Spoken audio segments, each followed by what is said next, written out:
Matapos mawala ang karakter ng aktres na si Mercedes Cabral o mas kilala sa pangalang Lena sa top rating series na FPJ's Batang Quiapo, nawala rin ito sa sirkulasyon ng showbiz. Ang dahilan nag-shoot umano ito ng isang international movie na Fatherland sa bansang Switzerland kung saan umabot ng 2 buwan ang taping nito.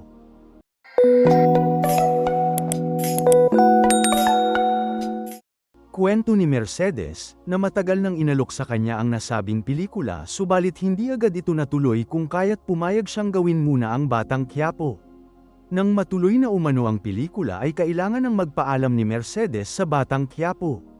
Matagal nang sinabi sa akin yung project na yon, 2 years ago pa. Hindi lang siya natuloy pa kaya nauna kong gawin ang Batang Quiapo. But we were always in touch with the producer, with the director. Na okay, itutuloy natin ito but it just needs more time for fundings and stuff. And then eventually hanggang sa natuloy na. So, kailangan kong magpaalam na rin sa Batang Quiapo team. Matapos ang 2 buwang pagtatrabaho sa Switzerland bumalik ng Pilipinas si Mercedes at nagpahinga muna ito sa harap ng camera. Lumantad muli si Mercedes sa media noong March 25, 2025 sa Manila Hotel kung saan naganap ang MediaCon ng international movie film na Fatherland. Kasama rin niya ang kanyang co-star sa Batang Quiapo na si Cherry Pie Cache. Nagpapasalamat daw ito kung paano tinapos ang kanyang karakter sa Batang Quiapo dahil nagawa umano ng Batang Quiapo team ng maayos ang kanyang pag-alis.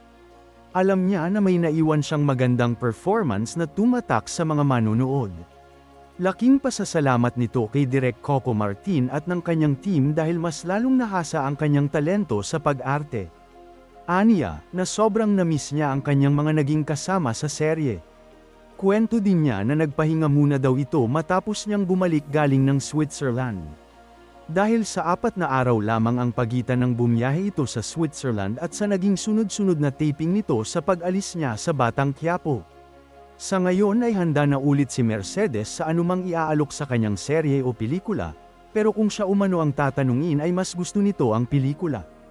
Anong masasabi niyo sa usapin na ito? Magkomento lang sa ibaba at maraming salamat sa panunood.